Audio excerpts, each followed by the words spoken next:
Let me know when you're ready.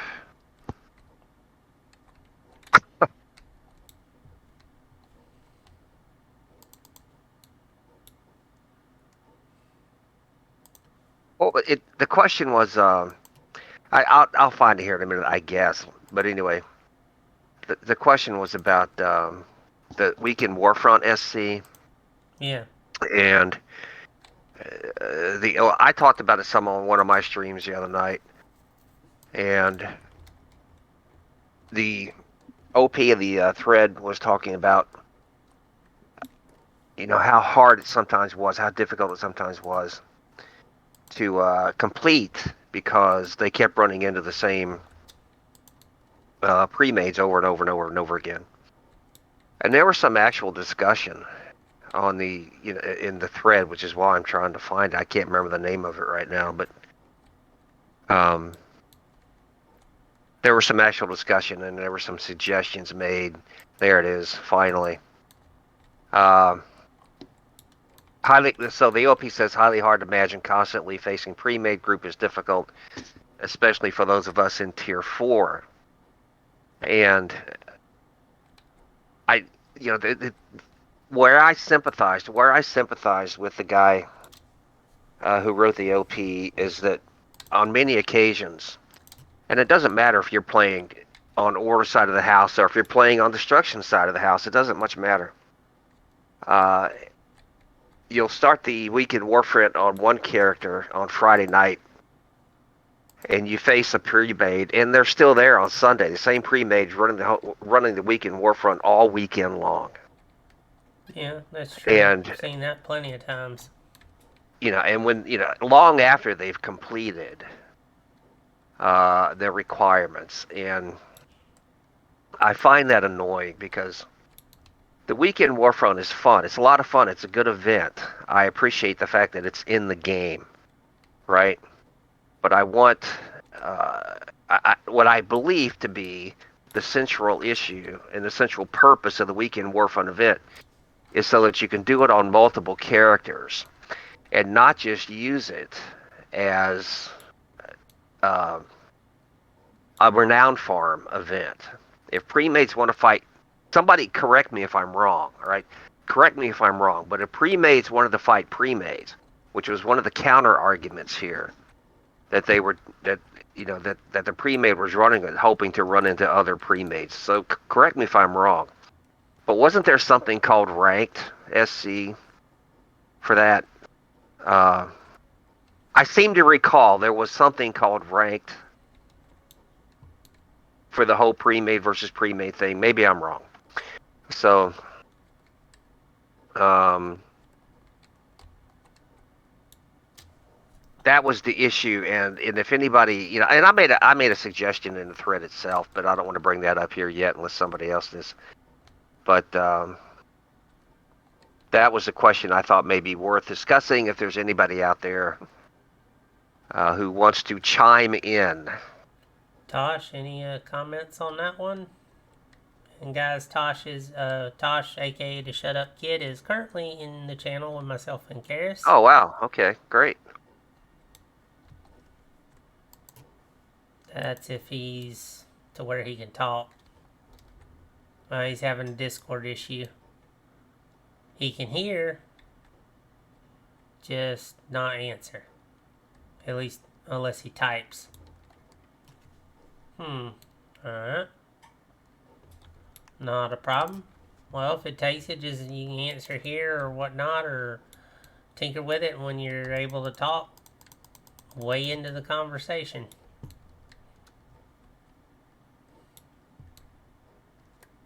Whichever works. My thoughts on it are, to my understanding, ranked was supposed to solve that problem, but it goes back to player attitude, something Tosh had mentioned before, and their mindset of how they play the game. They would rather go beat the daylights out of pugs so that it's an easy win than face off against another pre-made, which would give them a more even fight. And now that might not necessarily be the shared viewpoint of every single pre-made, but there's been more than a few that I've heard that have said that. They think it's funny to beat the absolute daylights out of pugs to the point that they quit, which is the exact thing we don't need. No, and that's another, um, that's another side of the issue, or another aspect of the issue, is that my primary goal in the Got you, extracurricular. Tosh. I can hear you. Oh, Sorry, keep going, Karasana. I'm sorry. okay. My primary goal in the extracurricular activities that I do on the server, such as this and videos and streaming and hosting Realm Watch, is to do what I can in my own small way to try to keep new players in the game as opposed to running them off. And so when I look at an event, through that prism, at events such as the Weekend Warfront SC, it is a carrot. It's a carrot and stick type operation, right? You do it, and you get something that will last you for a week, that helps, your tune, but you want to get it on as many tunes as you possibly can, and that I see as the central purpose, to be able to complete the Weekend Warfront event on as many of your characters as you either want to or as you have the time for, right? And so when you have a group, and I'm not gonna point fingers, but when you have a group that is using the Weekend Warfront for nothing more than just bashing on pugs and renown gains or whatever, it seems to me counterproductive. So. Well, Kilnius just brought up just queue discordant. My answer to that, and because I predominantly queue discordant, more than once I have gotten into a discordant and been matched up against a pre-made, a full-on guild pre-made, freebooters. So I wouldn't exactly say discordant is not supposed to happen. Emphasis on not supposed to is what's been explained to me, but it does happen. And that's been a feature of Return of Reckoning ever since. I have reported it. I've sent video footage of it. But that's been a feature of Return of Reckoning since Return of Reckoning started running the pug scenario. The pug scenario was rarely the pug scenario because it's an easy thing to beat. You form a pre-made, everybody queues single, and most of the time you wind up in the scenario together. And that was the motivation for the suggestion that I made in the thread, which was just a coding block on it. If you have a character in the Weekend Warfront SC and you complete the requirements for the Weekend Warfront SC, then you can no longer do that particular SC on that character. Then you have some true diversity that's by default is thrust into it, because you can't have the same 6 guys spamming the SC all weekend. That was an unpopular opinion, but that's par for the course. But that was an unpopular opinion for different reasons. But you have to balance. Okay, if you make it a single queue, if you can make it that you can only queue single for the SC, then the pre-mates will still get in, because that's exactly what they'll do. They'll queue single and they still get in. So for that one SC, for the Weekend Warfront SC, for that one SC only, you could put a block like that on it, and then you would have people would be able to complete it without having to worry about fighting the same guys on Sunday night that they were fighting on Friday night and all day Saturday. Okay. Someone else's turn. Let me know when I can chime in. Go ahead. Go ahead. Currently playing as I'm in the podcast, so I apologize. No worries.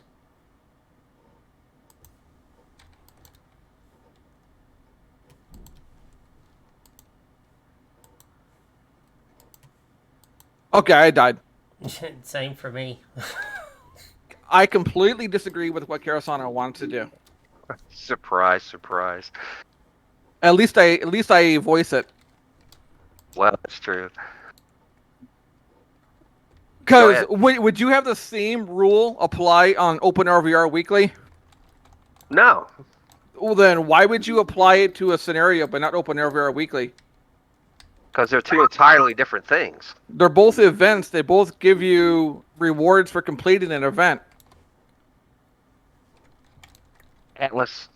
Well, I mean, one is a weekend event, one is a weekly event, but they're both events. They're both events, but in Open RVR, the ebb and flow of the player base that's running around in there is constantly changing.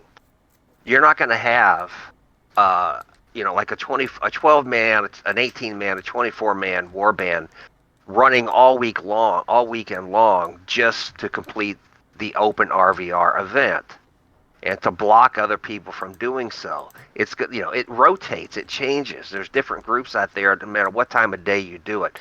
The Weekend Warfront SC is not that.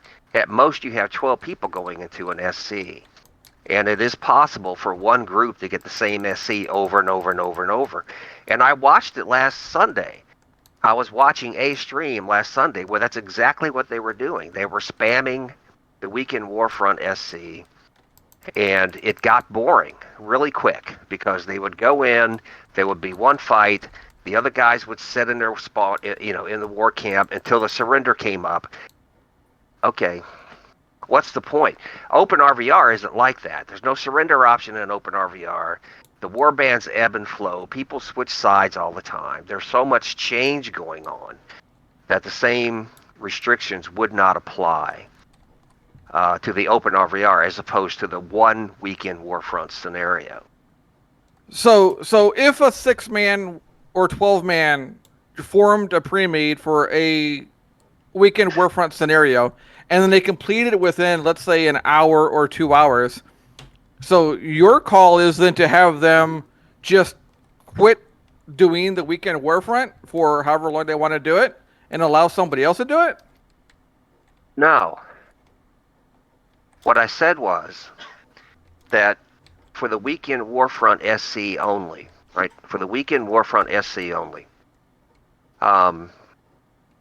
when you completed it on one individual character, then that individual character could no longer queue for it, for that one SC, which means you had to move on to another character, which means pre-mades would be in a constant state of flux, just like they are in Open RVR. And it would just I think it would give people a more even playing field in trying to complete the thing. And we wouldn't get the threads like that one, people complaining, okay, I've tried all weekend to do this one fracking event and I can't. Right? And so and so the response is for a certain percentage of those people who find themselves in that position where they can't complete something as simple as the Weekend Warfront SC, the response for a certain percentage of them is just to quit the game. And that's what I'm trying to prevent in whatever way I can, is people quitting the game because they're frustrated. Is this one individual who's not grouping with other individuals to fight in an SC that is predominantly created for pre-mades? Who cares? One individual did the thread, but I'm not talking about this on behalf of one individual. I'm talking about it on behalf of everybody who wants to do the Weekend Warfront SC. If people want to run a pre-made for SCs, they can still do that. There's nothing stopping them from doing that. To me, there was an expectation that I'm going to join the Weekend Warfront without being in a pre-made. There should be no expectation that I'm going to be fighting against non-pre-mades. Why would I have an expectation that I'm going to be joining the Weekend Warfront by myself and not fight against pre-mades? And yeah, so if they complete the Weekend Warfront on one character, who's going to say they're going to log in another 80 or 90 round rank guy and do that until that one's completed, and then just keep that rotation going all weekend long? That's not. But nothing. Okay, you're right. In that case, nothing is going to prevent them from doing that. But that is also irrelevant to my point, because that's exactly what you want people to do, is to change the character. People can still run pre-mades. Just to use myself as an example, if I were in a 6-man on Friday night and did the weekend Warfront and we completed it on my Swordmaster, then I just go to my White Lion and the pre-made goes on. People bring in different characters. You can still run a pre-made. Just because you change characters doesn't defeat the pre-made. It just changes characters, right? But it causes people to have to rotate their characters for that one SC, so that you don't have the same 6 BIS guys all weekend long spamming the thing for kills. But you still have the same 6 BSI guys. They're just different characters, but it's the same not guys. Not every character somebody has is going to be, BIS, right? Not every one of them is going to be that way. I get tired of coming across these threads on the forums where people are all frustrated and bent out of shape because they can't complete something as simple as the weekend Warfront SC, because all weekend long they're fighting the same people. And I see it as a small sacrifice to make for one particular SC, that when you complete the event on that SC, you move on to another character. I get. Go ahead, Tosh. Oh, go ahead. Say your piece. I get both sides of the argument, for and against. I do, and because I've run so many SCs, and I know you guys have been playing longer than me, but my take on it is ultimately, even if you did that, it's not going to change the mindset, because the simple fact of the matter is that when you go into an SC, you have to work together. If you don't work together, it's not going to matter if you force a hard reset or force people to have to switch to other characters. It's still going to be a case of one team's going to chew up the other because they won't work together. That's the fault of the player, because they're too stubborn to admit that, hey, I've got to work with these people. Okay. I mean, yeah, I agree with Toss, but you're talking about, even if you're fighting against a pre-man who isn't BIS, they're still coordinated pre-made versus probably somebody who's not in a coordinated group. So in the end, they're still going to get they're still going to get their butt handed to them either way, because they're not coordinated. Yeah. They're not in Discord. So if you have an expectation as a solo player to jump into a weekend Warfront and go up against a coordinated group of people, BIS or not, you're still going to get your butt handed to you. Doesn't matter what gear they have, because they're coordinated. But that isn't always true. That you always get defeated just because somebody else is in a pre-made. Yeah, I've been in lots of scenarios where we've beaten whatever pre-made has shown up. Sometimes it's luck of the draw as to who else shows up on your side, but there's no guarantee that you're going to win everyone, and there's no guarantee that you're going to lose everyone. Then again, then what are we arguing about? If there's no guarantee, then why do we care if it's the same 6-man, same 6 people that are fighting? If there's no guarantee you're going to lose. Because of the underlying intent. You have groups that will run the weekend Warfront SC all weekend long for one reason and one reason only. Because it's easy renown. And that's not what the weekend Warfront SC was designed for. It wasn't designed to be a farm fest.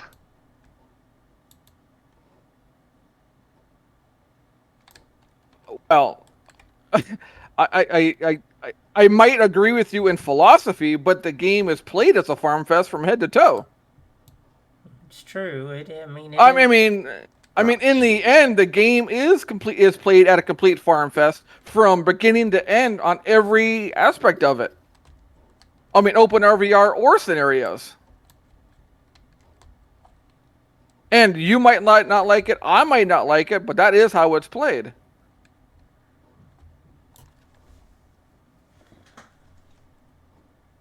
I know as far as what I've seen myself. I mean, I've seen both aspects of it. I've seen what Karis is talking about. I've seen what you're talking about, Tosh.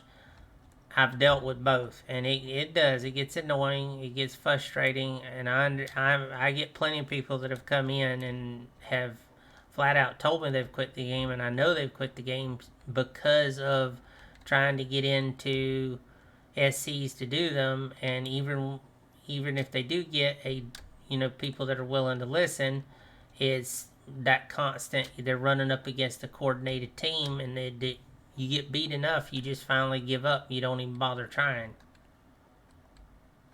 And then there are those pre-mades out there on both sides of the fence, Order and Destro, that are determined that their only enjoyment is to see how many people they can break enough to drive them off the game. Okay, now let me offer this. Maybe as like a middle ground. How about if they make a weekend Warfront option for Discordant as well? Would that be a middle ground option? I'd be willing to try it. I mean, anything that would help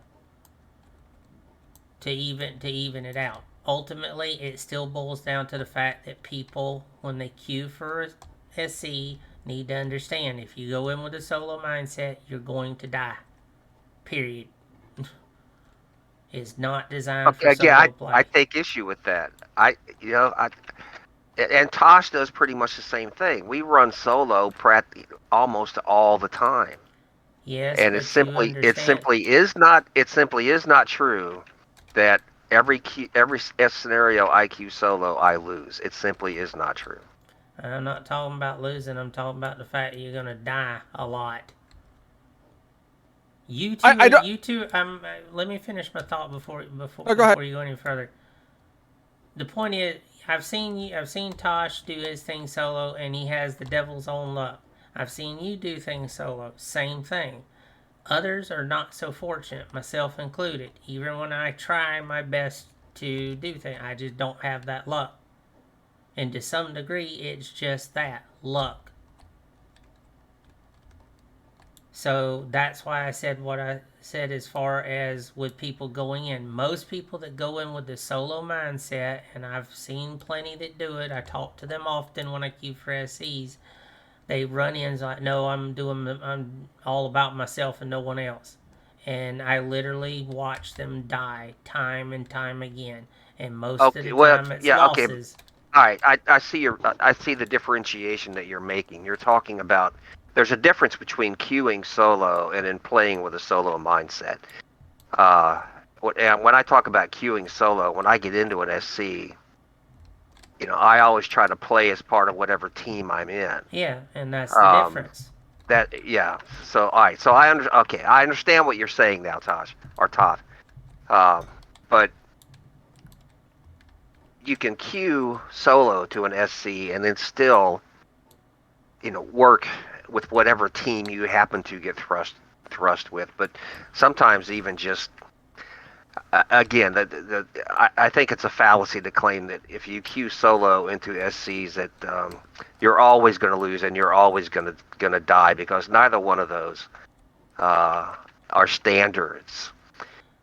There may be a higher percentage of one than the other, but I've done lots of SCs where I've queued solo and gone like 0-8, 0-12, whatever. It's I get that, and I'm not arguing that point.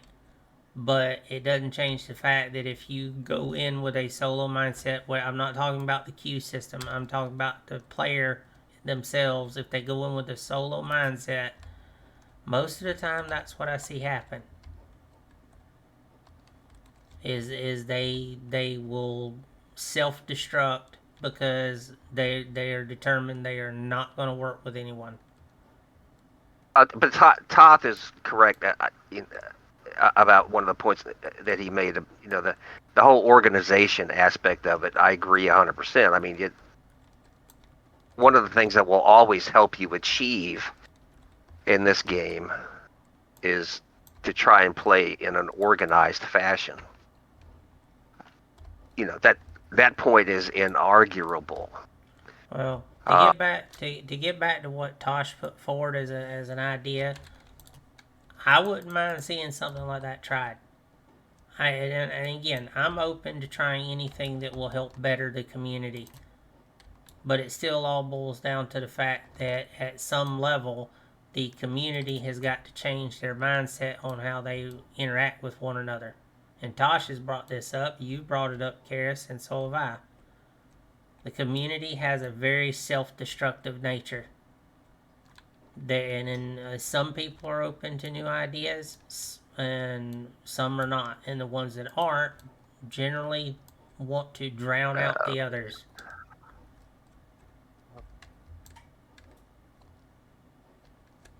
I personally avoid the weekend warfront scenario because I play solo and I don't find myself wanting to queue up in a scenario where I know more than likely it's going to be a pre-made on one side versus probably a non-pre-made. So I only queue up for Discordant myself.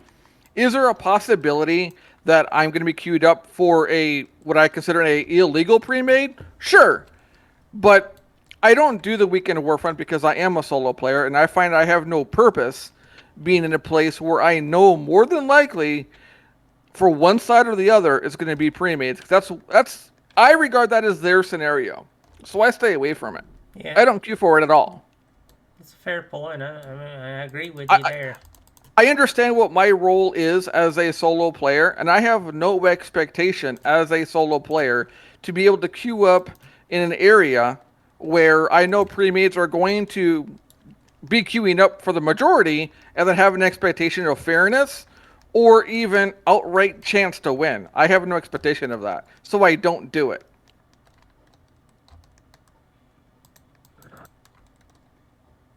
Karis, your thoughts on it?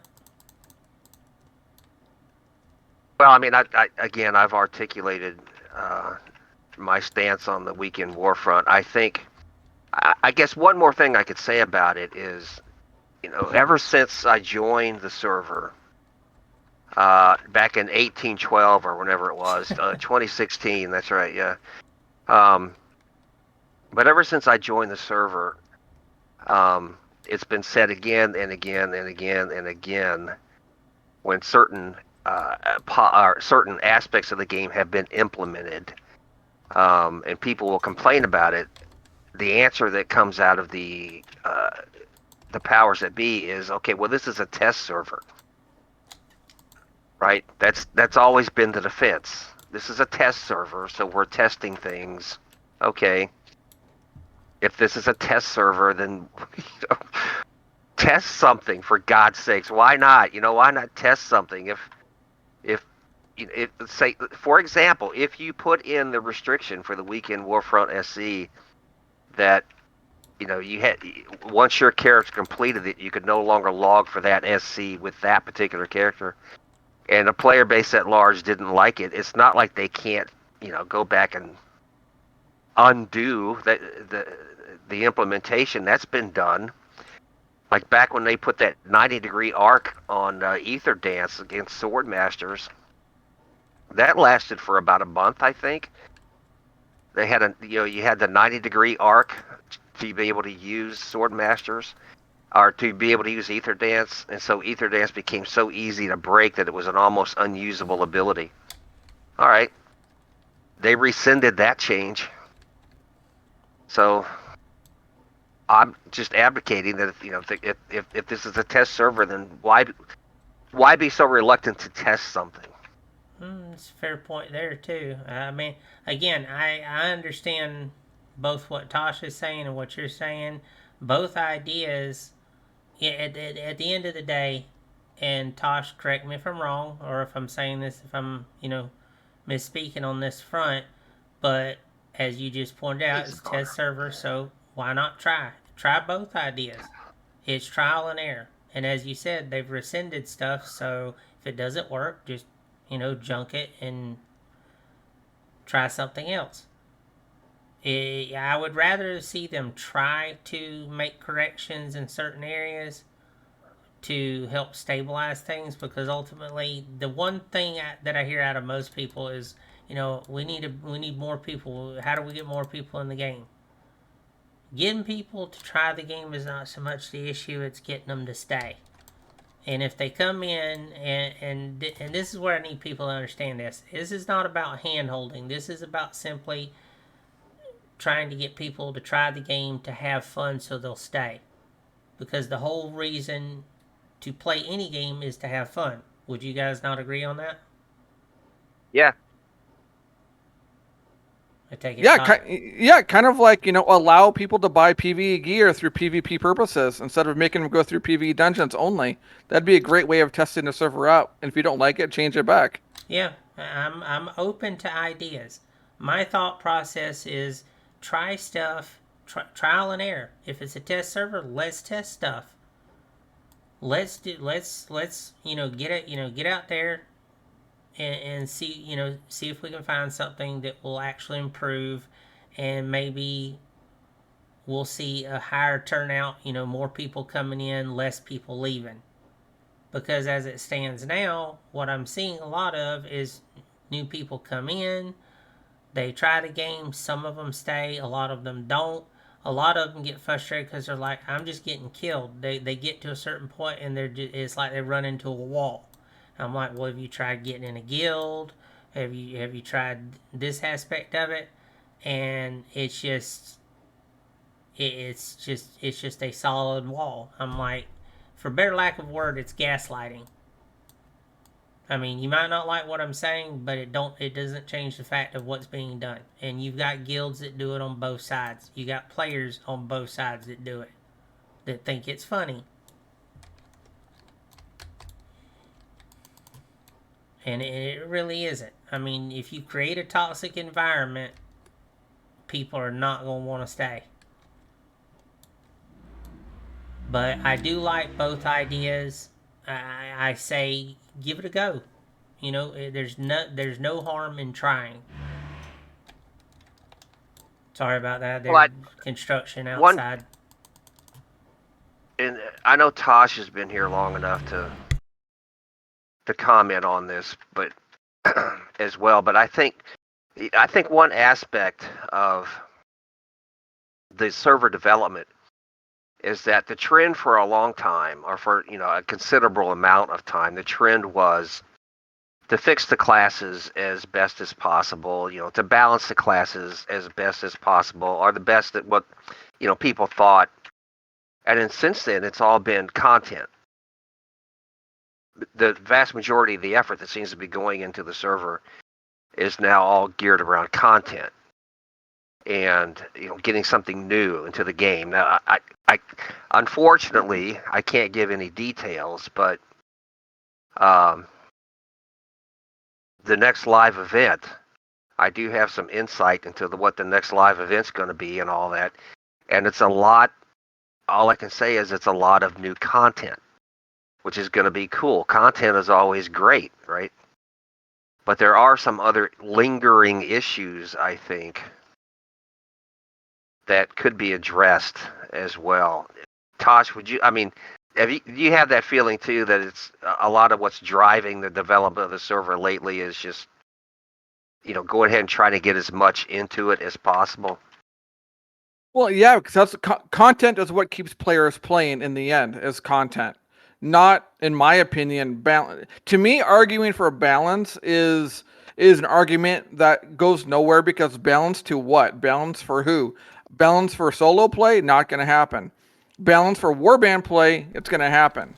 And I think in that regard, balance-wise, we're at a pretty good spot right now for warband play. For solo play, there's some broken stuff all over the place. But they're never going to work on that. And nor should they. So what can they work on to keep players? Content. That's what's going to bring people. That's what's going to bring YouTubers in the game. That's what's going to keep people playing. That's what's going to have streamers do, is content. So yeah, they're going to focus on content, because that's what keeps people active, not balance. Because balance is balance for who? That changes way too much of balance for who. Fair so point, they fair. so they have to focus on content, in my opinion. Are they going to focus on balance for the solo player? No, because there is no balance for a solo player. Are they going to focus on balance for a 6-man? No, because there really is no balance for a 6-man outside of like ranked or something like that. So they have to balance on warbands, and I would say the majority of the player base feels that warband to warband, the balance is pretty good at the moment for warband to warband. I agree with that. So what are we asking for balance for at that point? Good point. I think I think Swordmaster should have a disarm. Well, okay, but that's then there. I mean, now Sorry. I mean now we're talking about individual balance, and that's not going to happen. I couldn't resist.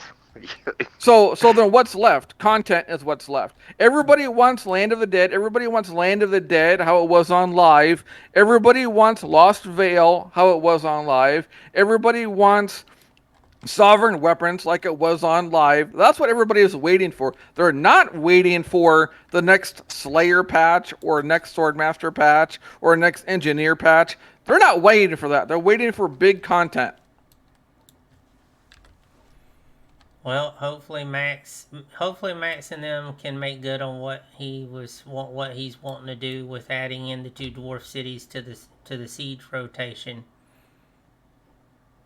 But I also liked what he had mentioned in podcast 6 when he brought up the idea of possibly making it to where if you fight in a city and you win, it changes the city and gives that faction a shot at dungeons and gear from that city. So they basically actually hold on to it for a little while.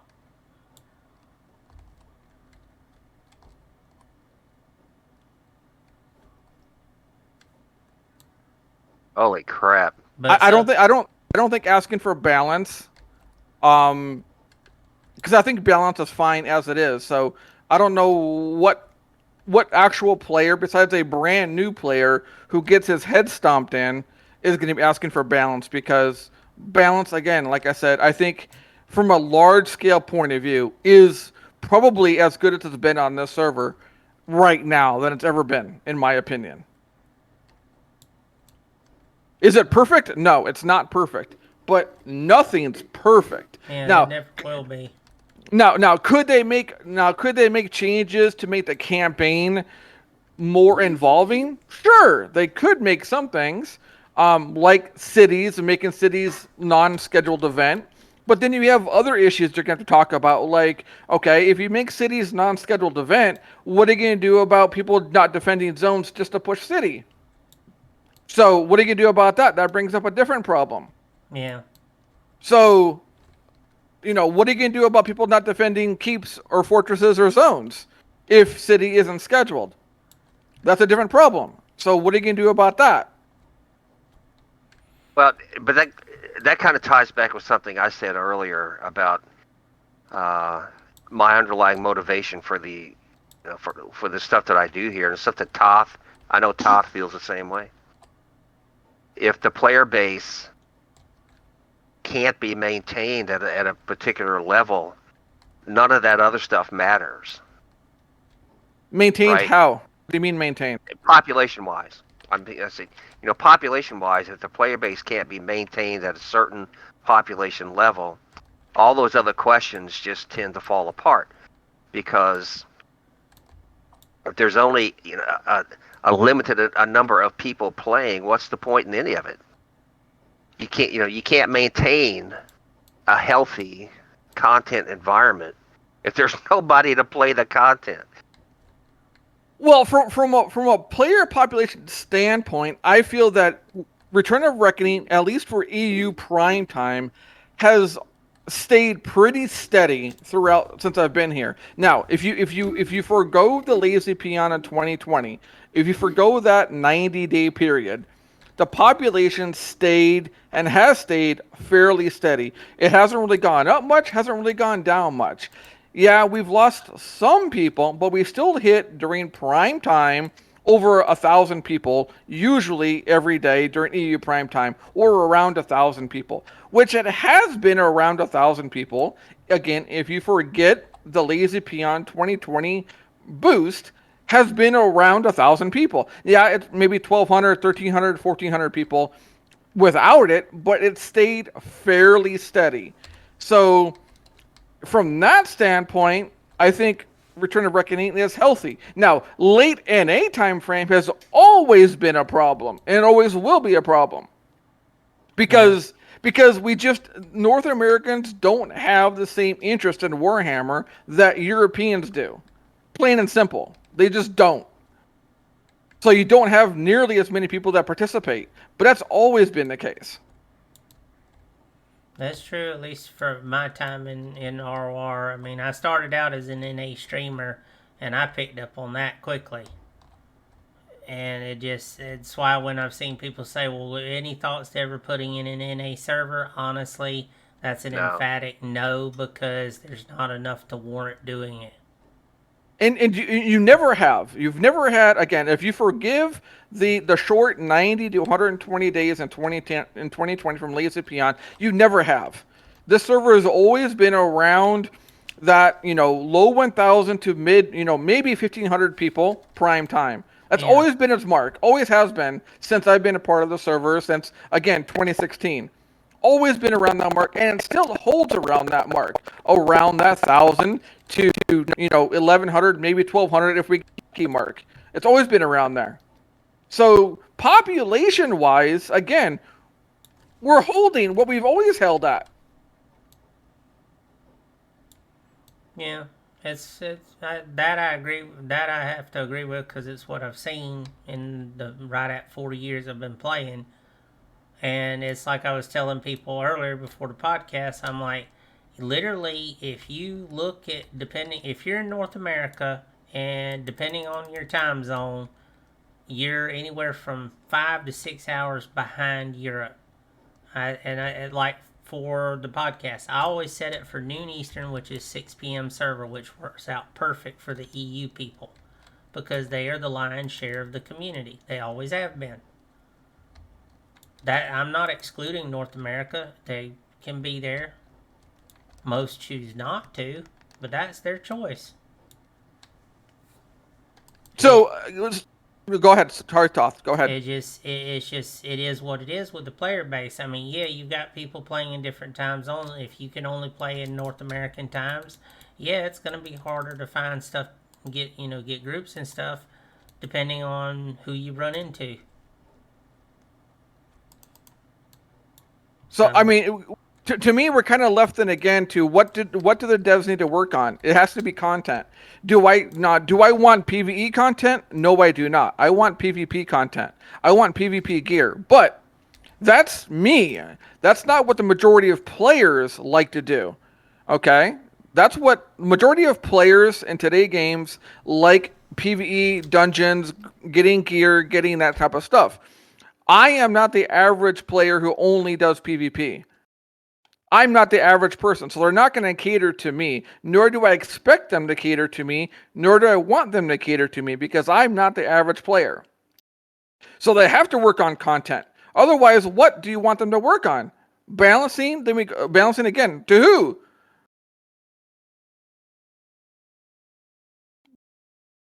So that's what I'm going to say about that.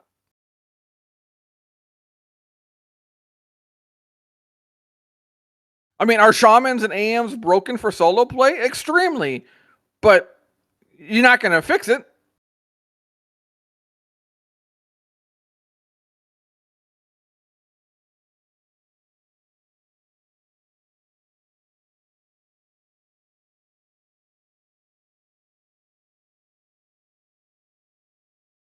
Oh man. Thought I lost you guys. No, I'm actually in a scenario at the moment, so I was listening and I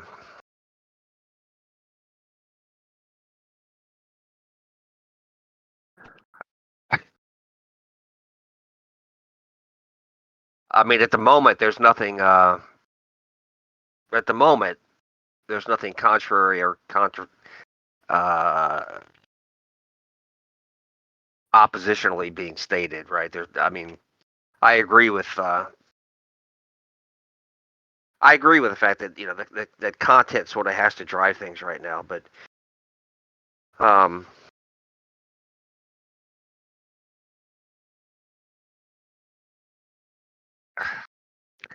mean, Well, I mean, there's an issue I want to talk about, but this is what's probably your not issue?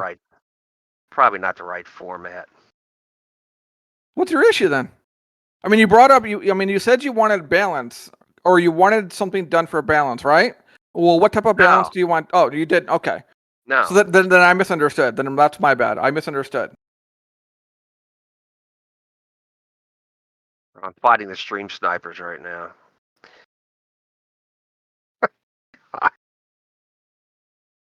See, I took an SC underneath a tree on the side of a hill in KV. That's where I took the SC. And when I come back out of the SC, there's a Destro 6-man standing there waiting for me. So that's the kind of stuff that I think is at the root of the issue, the core of the problem.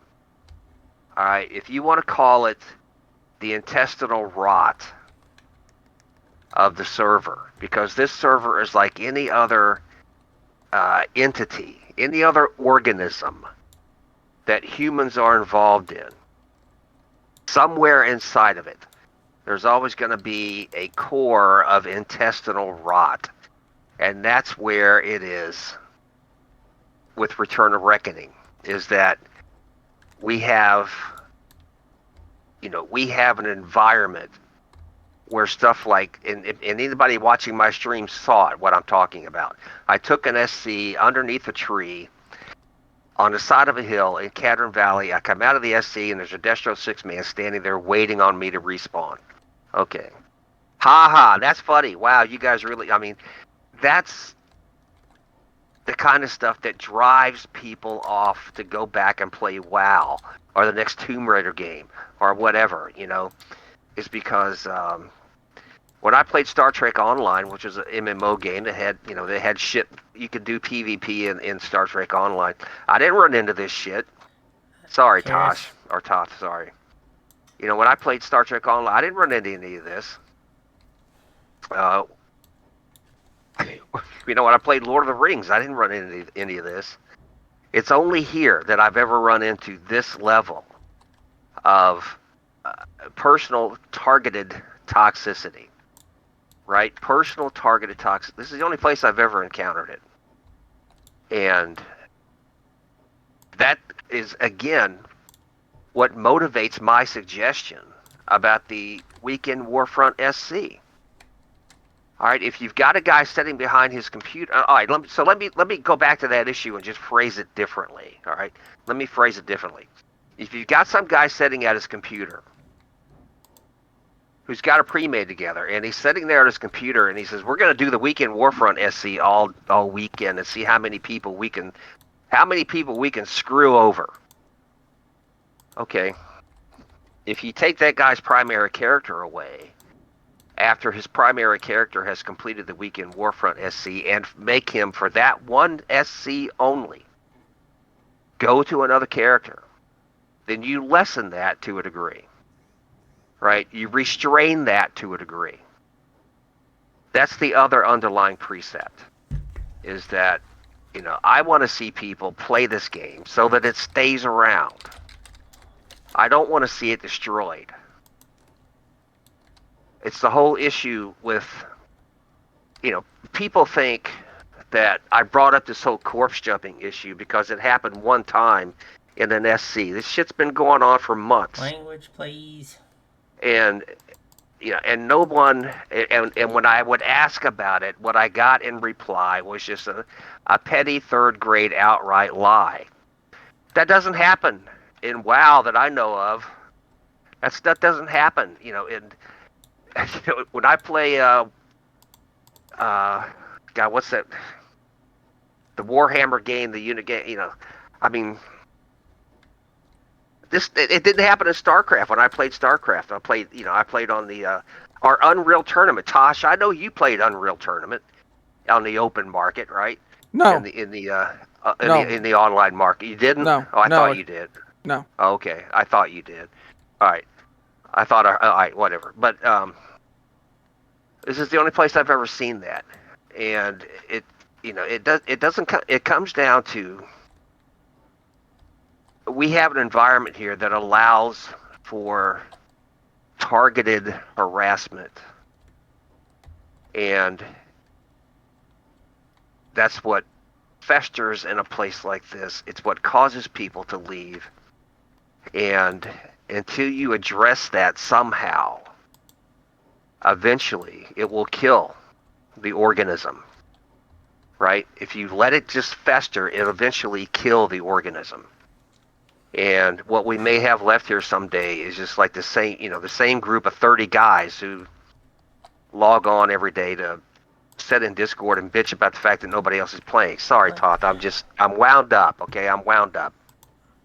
I get that, but please, language. I don't want to get in trouble with my sponsors. Well, okay, yeah, all right. Since you said sponsor, okay, all right. I got a message on my YouTube page from a guy who, was trying to call me out because I made that video, right? I got a message on my YouTube page from a guy whose name I won't mention, except to say that it was Haljan, who was trying to give me trying to belittle me on my YouTube page, and call me names on my YouTube page and all this stuff. Okay, have either of you ever been in the Phalanx Discord at the height of their time here? No, I avoid their Discord because I know how they are, so I avoid it. Okay, I have been in their Discord. I have heard these guys talk, and I mean, you would think, okay, when I was in the Middle East, I heard actual terrorists speak better than these guys. Okay, Death to America was kind of like was tame compared to some of the stuff you heard in those Discords, and they're gonna,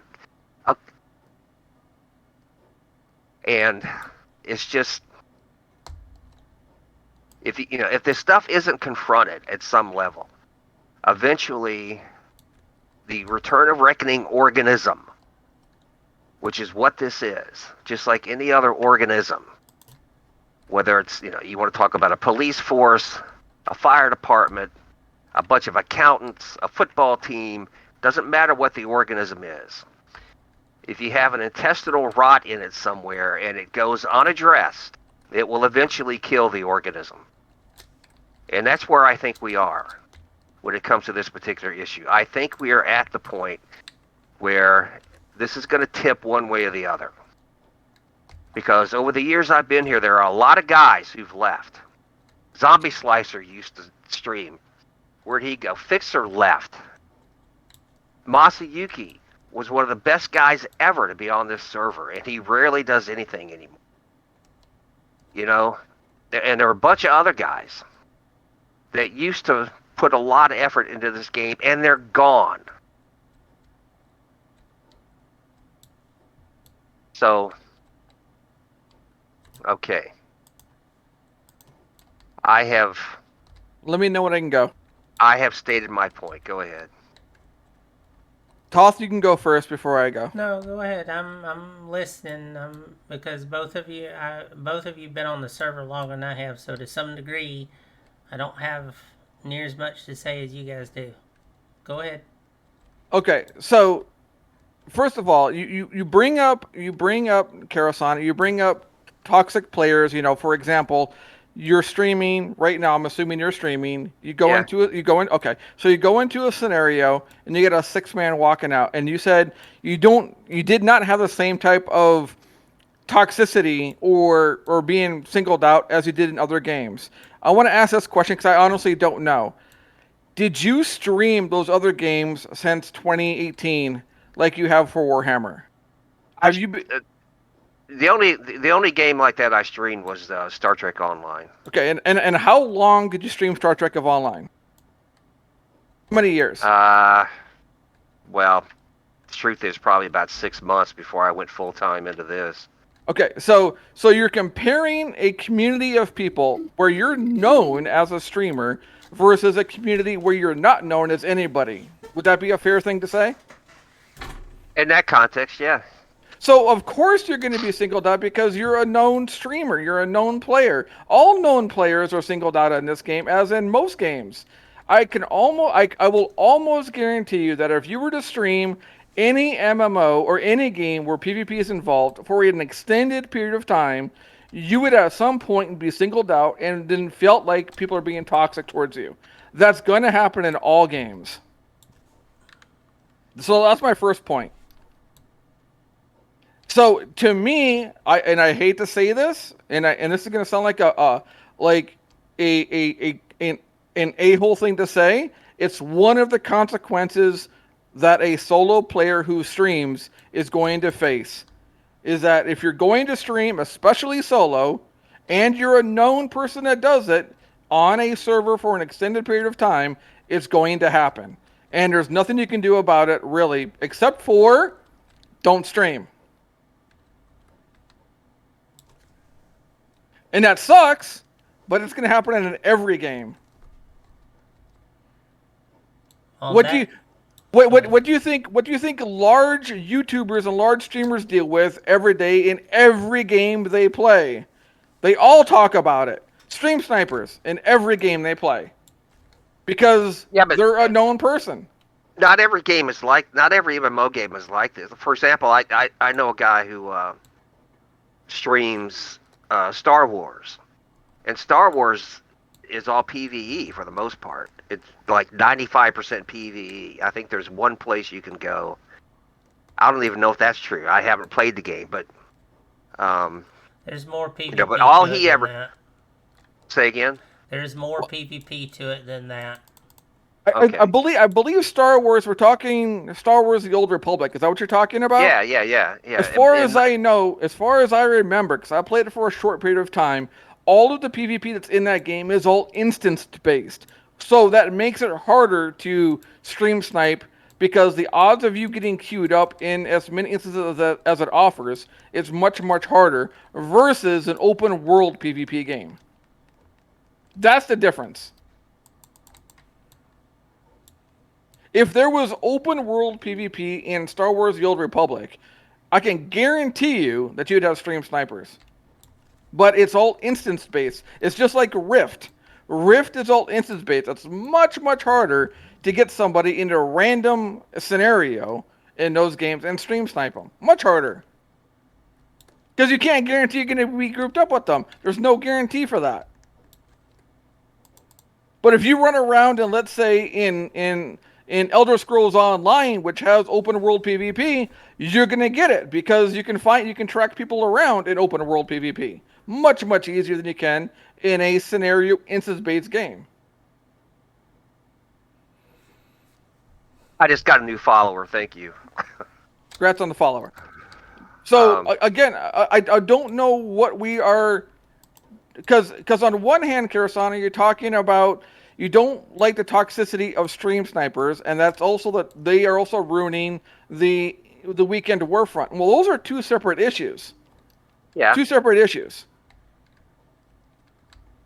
So being a streamer, it's one of the downsides to being a streamer. Now, maybe, and I don't know this. I don't feel stream sniped very often. Does it happen? Sure, but I don't feel targeted hardly, I wouldn't say every day. Does it happen once in a while? Sure. But when it does happen, I just move on from it. I just accept it. Well, because there comes a line. There comes a line when it becomes something like stream sniping at whatever level you want to call that, at whatever rate that it happens. It crosses a line from there into, again, targeted harassment. And that's where it has gone of late. And as you pointed out when we had this conversation on your stream one day, corpse jumping is not specifically prohibited by the rules, but targeted harassment is. And I don't want to, for anyone to think that I'm trying to claim that I'm the only one it's ever happened to, that's not true. It happens to a lot of people. that's one of the reasons that some of the people that used to stream are now gone. But they're gone for other reasons beyond just that as well. It's not just because of targeted harassment or anything else. They're gone for multiple of other reasons that have been compounded for multiple different reasons. It's multiples of things, which some of them have to deal with game and some have to do with just real life in general.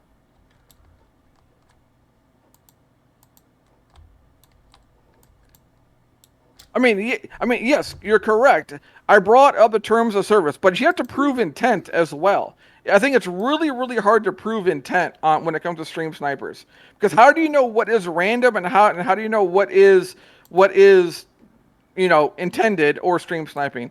I have a really hard time of knowing it, and even if I can assume that one is intended, I stream for my viewer base, not for let's say the game itself. That's just me though. I stream for the viewers and the conversation, not necessarily the game. Yeah, I mean, I have some people that follow my channel and watch the channel for reasons completely different than the fact that they like this game, right? Or they play this game, because I run since I don't try to make any money off of my Twitch, I can get away with a few things that others can't, right? And so I know that there are a few people that watch my stream just because of that, right? So I don't mind, but I am trying the underlying premises. I am trying to promote the game, but yeah, I'm different than you. I don't promote the game because I play or I stream for my viewer base, and most of my viewer base knows me from this game. So I stream for them. So if I get targeted in game, I just say F it and move on and just keep streaming and keep playing. And I don't worry about, the 1 or 2 or 3 a-holes that might be in my stream targeting me, because I stream for the viewer base that I currently have right now and that you have right now, that Toth has right now. That's why I stream. The game is, to me, a secondary or even third. So I don't care about the game as much. So if I was to give any advice, is maybe don't let the stream snipers let them bother you so much, if you can, and just kind of forget the game aspect and just stream for the aspect of the fun for the stream. And maybe it will get better for you. I don't know. Maybe it will, maybe it won't. I don't know. Well, I'm not. I'll address the other issue in the room, I guess. I've had better men than Treyway try to kill me, so I'm not gonna quit. I just think. Yeah, don't quit. Of course not. I just think that. I don't want to go through it all again because I made my point about the whole organism analogy, and I get I've made that point. So yeah, so I don't want to go over it again, but. And just to make my final statement, because this is something I said to you last time when we were talking about the corpse jumping thing, and then I'll end it here because I don't feel a reason to keep going over this topic for the next 3 hours. Yeah. And that is, if people know that they're bothering you because they are stream sniping you and they know that they get a reaction from you, no, they're gonna keep doing it purely for that fact because they know it bothers you. Maybe people like Toth and myself and other streamers don't feel targeted, maybe because we don't give at least the impression that we care. And maybe you give the impression that you do care, so they're going to keep doing it. I don't know if that's true or not. I have no idea. Well, I just think it's petty. I think it's just an incredibly petty thing to do. It is petty. All that kind of stuff. It is petty, but if you let people know that that it bothers you on some level, of course they're going to keep poking you. Why would they quit? But anyway, I'll end it there. They'll grow up at some point.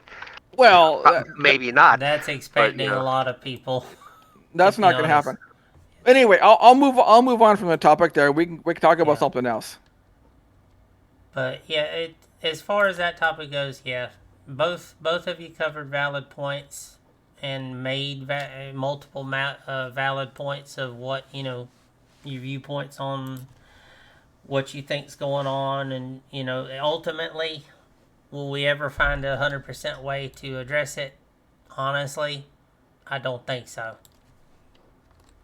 Is my honest say on it. I don't think whatever anyone comes up with is ever going to have a lasting effect. It may do something in the short term. I don't know. Society is filled with a-holes in real life. That's not going to end in games. Ever will.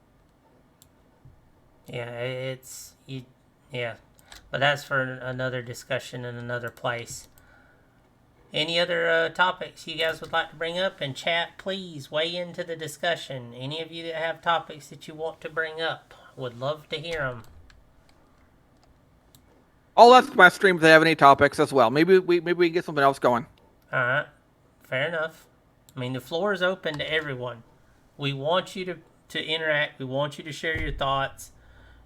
Talk about things that you would like to see, or suggestions you would like, hopefully that would maybe the devs would hear. This much I can say, guys, and Karis has said this and backing me up on it. The devs do watch the streams. They do watch the podcast, so it's it's your avenue to be able to get your thoughts out there so they get heard. I don't know how, day in and day out, I go all over the server, of course, my streams, doing stuff, hanging out with people, in and out of Discords, and the one thing I keep hearing is, well, the devs never listen. The devs never listen. If you don't step up to the plate and say something, what do you expect? I'll say this much in regard to the devs. I don't believe that the devs don't listen. I believe they listen very well, and I believe they hear. I think the issue is that there's too many voices and too many things that people want individually, and there's no way they can satisfy what every individual person wants individually, because everybody seems to want something different for themselves. Yeah. And when those changes don't happen, then they say, well, the devs don't listen. That's probably the biggest issue, I would say, that players want, and they're like, well, it's kind of like when they say, well, God doesn't answer my prayers. Not to bring religion into this, yeah, but I get what you're making the point but of. You're not going to have an individual change just for you happen in the game. It's just not going to happen. Yeah, and I'm not trying to suggest that it is. All I've done with this podcast is it's a way for the community as a whole, streamer and non-streamer alike, to share their thoughts, and the devs listen to it. Now, do they act on any one particular thing that's said? I have no clue. But it gives you guys a way to have your voice heard. The part that gets me is the people that are quick to want to go say stuff behind closed doors, or they'll want to sit there and not say anything, and then get mad. Well, why don't they do this? Well, step up and be heard. If you got something to say it. I have a word about it. Go ahead. Karis and Tosh, you both have said it numerous times in my previous podcasts. If you don't have any opinion at all, or if you don't speak, what's the point? You have no right to complain. Is the general gist of it. So I'm giving people the opportunity to say their piece. I see what you're saying, Baby Smurf. And welcome to the chat. And I understand what Altheon's saying too, because Altheon was playing the game and he quit due to running into the toxic side of the community. I get it. But again, I have repeatedly, this is podcast number 12, guys. I'm not stopping. So the door's open. If you want your voice heard, if you have ideas and solid, discussions you want to have, this is what my podcast is for. So step up.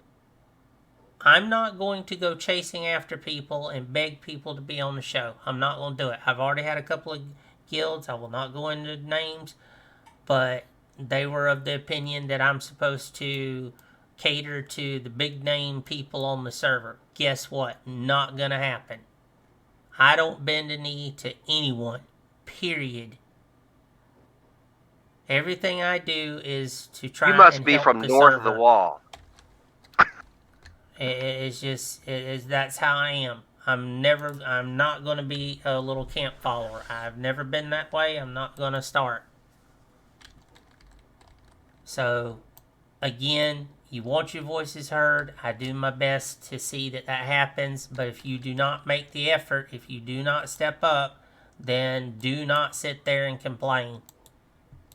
It's that simple. And if you feel like I'm attacking you, I'm sorry. Maybe you need to reevaluate things. I got a comment about the whole dev thing. Just hold that thought on that right. subject.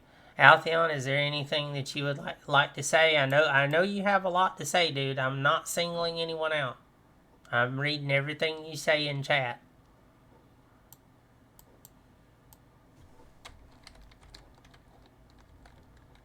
You want your voice heard, and you say that people, overshout you and stuff, and I get it. I've seen those same comments on multiple subjects.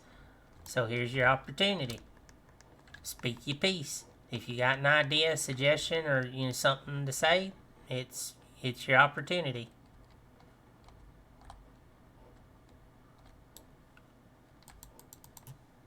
Am I up? Go ahead, Karis. Okay, the only thing I was going to say on the dev issue is that, again, as a function of the fact that I've been here since 2016, I always had an appreciation for the work that goes into this, right? All the work that goes in to keep it running and everything else, and I have no complaints about the work that the devs are doing. And all I wanted to say was that for those who might be in that category you were talking about, is thinking, all right, I made this suggestion and it didn't get done, and so they get frustrated. I can say this with 100% assurity. The devs, they get around to it. You give them enough time, they will get around to it, right? Sometimes you may have to wait, but these guys, that's been true ever since I've been here. Is that if you just be patient and play the game and try to enjoy the game, they will get to it. They will keep they keep working, and so I never try to I never try to criticize the time that it takes, because it'll get there. Okay, the other thing I wanted to bring up was the music. Okay, nice look is in. Wow. NWO in my stream brought up a point. Oh, he's about removing the kill board. That I would agree with. I gotta turn my music down. That bloody kill board, I wish was gone. Because I get so tired. So many times I've seen good solid fights where there's good flow through the zone. People are having fun, and then you can tell the difference when it shifts gears to where all they're doing is they're after kills. And I'm like, come here. It just, to me, that kills the fun in it. Tosh, what's your thought on that? Sorry, I was talking in my stream, so I kind of lost the conversation a little bit. I heard something about kill board and how you want kill board gone. About getting rid of the kill board, and how you see some fights turn into nothing but just a grind fest where they're just farming kills to run up their stats. Well, I mean, I talk about that every stream in a sense of and this is something that I brought up and I bring up, and I hate to put Karasana on kind of like a blaster, but because I don't mean to, but when he does Realm Watch, this is something I comment a lot about. I feel bad for him about Karasana, that is, and that's because a lot of times when he does Realm Watch, it's just okay, I have a warband sitting outside the war camp, and here comes another warband moving in. Okay, now they're dropping back. The player base is choosing to play the very one-dimensional mindset of, kill trading each other warbands. Now, does Killboard affect that? Maybe a little bit, but the people that truly care about their stats were already tracking kills through Deathblow add-on way before Killboard anyway.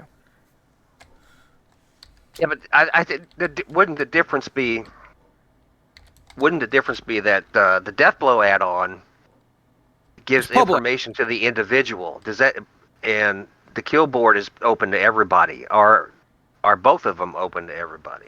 Well, but my question would be then to all the player base in general, why do they care about their stats in a game that has zero consequences of dying? Why are you so sensitive to it? So even if you have kill board, why are you so sensitive to it? Here's I can kind of talk on that subject because it's something I've been listening to for at least the last solid year. Something Jordy brought up repeatedly, and I kept asking him, like, why do you need... And we're like, well, we have nothing to base our skill on. So you're saying that kill board is what, somehow telling you what your skill level's at? I'm like, that doesn't even make sense.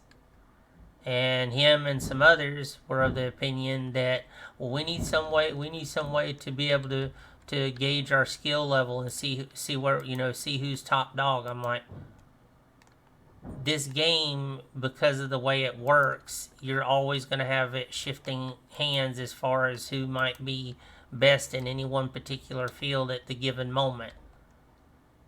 You're never going to sit at the top all the time, indefinitely.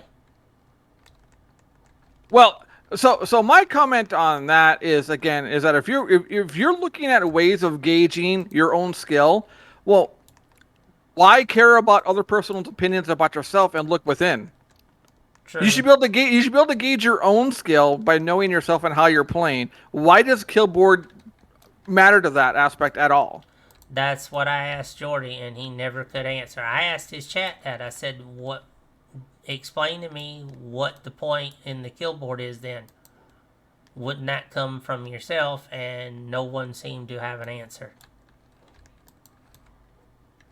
So there again, I mean, do I like Killboard? No, I don't like Killboard. Do I think Killboard is overall a negative thing in the game?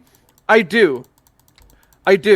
But in the end, it's player behavior in the game of why are they afraid to engage in a game where you have zero consequences to dying. True. Why are you afraid of it? And why are you looking at some sort of approval to people that you don't even know? You're asking for approval and acceptance by strangers. Why do you care? Again, true point.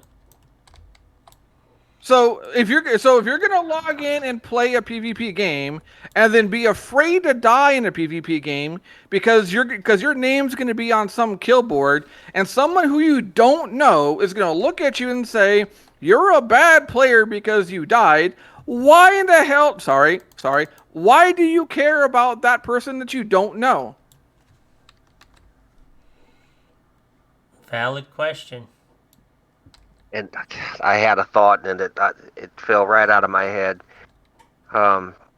It's a valid question that you're asking, Tosh. So yes, does the kill board, does it drive behavior? I'm sure it does drive behavior because people don't want to die. Sure, it does. But why is my bigger question. Why? Okay, all right. I got it. Here's the way I've articulated this before, again on my stream or in whatever format, but I play the game with the baseline philosophy that I want to win. I want to win every fight I get into. But I play with the knowledge that, okay, if nothing else but through the law of averages, I'm not going to win every fight I get into. So when I lose a fight, I may be disappointed, but it doesn't make me mad. It doesn't make me mad, to lose a fight. What makes me mad is the aspect that you're talking about that is driven by something like the kill board, where people will use that and say the exact comments you were talking about. Right? I used to see this again in a guild whose name I won't mention, except to say that it was Salt Factory. I saw this all the time, where players, because they lost a fight, because they lost a scenario, because they didn't do this in this particular moment, or they didn't do that at that particular moment. People were talked about as if they were the lowest form of life on Earth, and that's the stuff that just drives me insane. I mean, who the this is a game. That's always what I've been preaching. This is a game, and it should be enjoyed as a game. It isn't a personal victory over someone that they have to live with for the rest of their lives. Oh my God, I got defeated in a video game, right? Well, but that's how some people treat it. Okay, it's an excuse to. Go ahead. Sorry. I'm just saying, some people treat it that way. That it's an excuse, to attack the character and the very existence of someone else, just because they got beat in a video game, and that's the aspect of it that bothers me. But my only question, Karasan, and again, I'm not talking to you directly, even though you do bring this up, is let's say if Salt Factory was talking bad about you because you died in a scenario. No, not about me.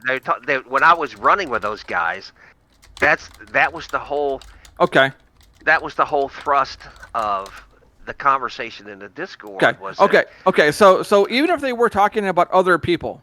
Yeah. Okay. Yeah. So if they were, let's say they're talking about me. Say they are, and I don't know if they are or not. I really don't care. But let's just say they are for this conversation. Am I meeting Salt Factory for dinner after the game's over with? Am I going to the movies with them? Am I hanging out with them? No, I don't know any of them. So why do I care what they say about me? It doesn't drive how I play. Yeah, but my issue isn't, the personal interaction or somebody worrying about what someone else might think. My issue with it, again, is what I've been saying all through the podcast, is that it drives people away from the game, because you can't keep that stuff secret. Hang on, I got a cough. Okay, what is said in this Discord or whatever Discord eventually makes its way out. And when it does, it helps drive people away from the game. And that's why it bothers me so much. Do you think people haven't said quote unquote mean things about me over the last 8 years of being here? Of course they have. But you have.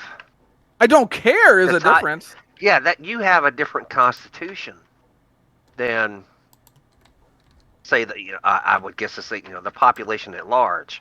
Not everybody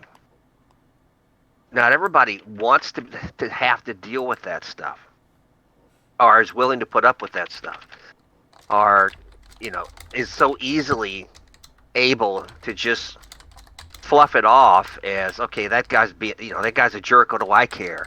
Now, you have the right approach. That guy's a jerk, it's no big deal on my life. And I agree with that, I understand that, but what I'm saying is not everyone looks at it that way. A lot of people who've come to this game, on this server, have been faced with those type of attacks or that type of language or whatever, and they say, okay, I don't need this. I don't need this. But those same I'm out of here. But those same people are going to face those exact same things in real life, either at work or at family or whatever else. Yeah, but the huge difference is, in real life, sometimes you have no choice but to put up with it and confront it. you have to be able to confront it on a personal basis. This is a game. Nobody has to be here. Nobody has to do this. This is all voluntary. Yeah, but the way that I confront it is I don't join other Discords. I stick in my own lane, and if somebody says something to me in game, I just click on their name and I hit ignore, and I never hear from them again. I get what you're both saying, and I get what Karis is saying, but it boils down to, Tosh, not everybody's like you and how they deal with things. And I fully understand, and I'm not saying hey, be like me. My only point is I don't understand why people in general get either offended or upset in a game where they know nobody in real life. 99.99% of the people in this game are 100% strangers to me. All of them. Even the ones in my stream that I talk to every single day. I've never met a single one of them in real life. I talk to them every day for the past 5 years, and I feel like even you, Toth, I feel like I know you as a real person, but I've never met you, never sat down and ever talked to you face to face. That's a function of the digital age. I mean, I've talked. It's true. You and Toth Monra, and maybe a couple other people, I've talked to more over the last year than I've talked to some of my actual face-to-face friends. And that's just that's just a function of the digital age, right? The world we live in. But here's how I look at it, though, is that, and I will use a euphemism here. See, when I talk to you, Tosh, you and I don't always agree on stuff. But I would no more call you, a blankety blank Fargan, I would no more call you that stuff on the internet than I would if we were standing face to face, because there's no point to it. Okay, and the same thing with anybody else. I wouldn't personally attack someone on this game, because to me it's kind of the same as, you have to look at it. Okay, it's almost the same as if this person is face to face. If I were face to face with this person, would I talk like this? The answer is no. So I'm not going to talk that way here, right? I'm not going to use all that language and everything here to disparage somebody. And I just wish there was more of that philosophy that governed the server, instead of some of the stuff that you hear. My God, some of the stuff that you hear when you're in different Discords, it's just... But those are private Discords. Mind-boggling, man. But those are private Discords, correct? Well, they're, guild Discords, whatever. Yeah, well, the things I say in my Discord, the things I talk about in my private Discord, I generally don't talk about in-game, because it's my Discord. I get what you're saying, Tosh, but not everybody holds true to that sentiment, and I get where Karis is coming from, and even I've seen it. There's a lot of people that stuff will get said in a guild Discord, and then they will immediately go start chatting about it elsewhere. It gets out. It does. It gets out. And there's a Discord right now as we speak. Okay. Hold on a second, Karis. Right? Huh? Hold on a second. Tosh, go ahead. Okay, I'm sure. But again, my point is, those are private Discords. If somebody is saying something in a private guild Discord that either upsets me, or B, is about me, or is about people that I either know or play with, you know what I do? I don't join that Discord. I leave it. I don't stay in it. Neither do I. Yeah, things do make their way out. Yes, you can do things like that and just, for better lack of a word, I get what you're saying, Tosh, is basically just ignore everything that anyone else says. Again, we live in a day and age where people don't do that. At least not many of us. Well, then I think those people need to look within themselves. Sorry. Okay, Karis? Well, Like, now that I've had a moment, now that I've had a moment to consider it, I was about to make a comment that I probably shouldn't. Talking about a particular Discord that's running right now, but Let's just agree that what's said in Discord we can't control. If we don't like it, the best advice going forward to anyone out there, if people are being vile, just hideous people, leave Discord and be done with them. Now, if they come at you later after you've left, that's a different story. But realistically, unless you're the admin on that server, the chances of getting anything done is slim and none. I hate to say it like that, but that's literally what it is. I worry about things that I can control, so which is my stream. So if somebody comes into my stream and is toxic in my stream to other people, then I can control that, and then I take care of it in my stream. Things that are not in my control, things that I don't own or that I don't operate, I'm not a part of those places because I can't control them. So I don't care what people say about me or other people that I might know in a place that I have no control of, that I don't own, I don't operate. I'm not a part of them. I'm not a part of Phalanx's Discord.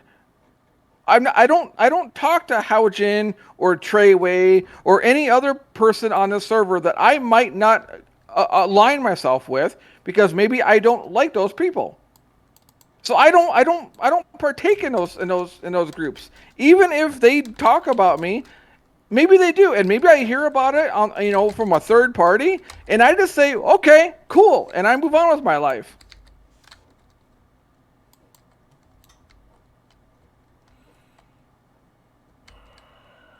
I had a comment in my stream Go ahead. that this podcast is now derailed. Oh, it is derailed, 100%. Yeah. Yes. I took the blame. That's probably my fault, but at least I mean, initially, it was an issue I wanted to talk about, and but Well, what's your issue?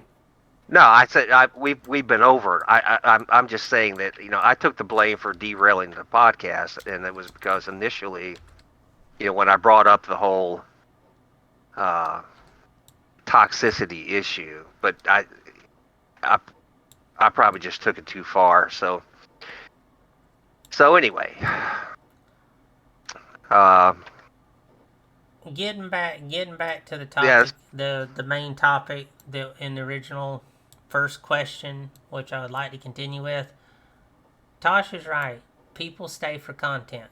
They're always going to want more content, and the more you provide, that's how you get people.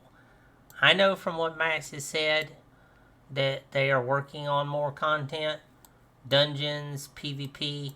The biggest thing that he had elaborated on was trying to overhaul the city siege system to incorporate more. So, again, having content there for people is always going to be a plus. So, to that end, yeah, I would love to see, I would love to see, yes, some more PvE dungeons. I'd also love to see more PvP setup stuff. I am not the type of person to be focused on just one aspect of any game. I never will be. I tend to enjoy all of them. Some, yeah, I dislike, but I'll still play it. As long as I find it interesting and I have a fair chance at winning, sure, not a problem. I'll keep going. well, I can throw in something positive here if you want. Go ahead. And again, in case anyone's listening who may not be aware, I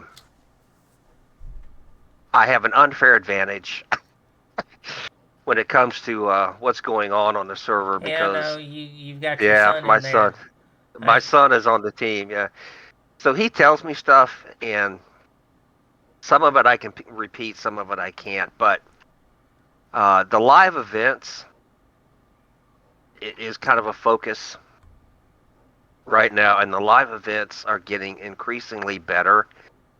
in my opinion. I think they're getting more engaging, a lot more fun.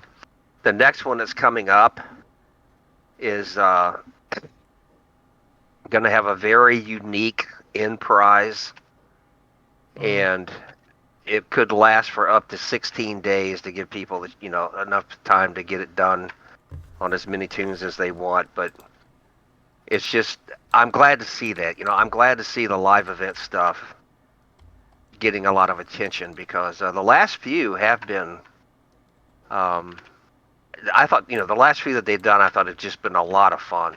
So, well, here's a question to all three chats, and Tosh, Karis, to everybody out there. From a content standpoint, what kind of content would you like to see? I know PvP is the main focus, but I'm saying, what kind of PvP content would you like to see? What would you like to see introduced? That is something I've been curious about, because I keep hearing people talk about they'd like to see more PvP content. Tosh, I know you're very much into PvP content, so I'll give you the first chance to answer. What would you like to see either added into the current system, or have something entirely new that has never been seen? You're correct. My answer is going to be PvP, and I've already stated what I want changed, and that is I want all gear accessible from all points of gameplay. I don't want things gated behind some sort of system where you can only get X weapon if you do this, or X armor if you do this. I want all weapons, all gear accessible by all means of gameplay. So no PvE only sets, no PvP only sets. I want it all available in all forms of gameplay, period. That's all I care about. I don't care about live events, because live events generally have some sort of PvE incorporated. So I don't do any of them. I never have, and I never will, until they are PvP only live events, which I don't expect them to ever do, because my way of playing, like you said, Toth, is not the way that the average person likes to play. And I'm 100% okay with that. So I just don't do the content, and I never will. I don't care about the rewards for it. I don't care about the mounts. I don't care about the fashion hammer. I don't care about any of that. None of it drives me. So I just don't do it. What I would like to see is all gear sets, all gear available by all methods of gameplay. Remove the gating. That's what I want. Period.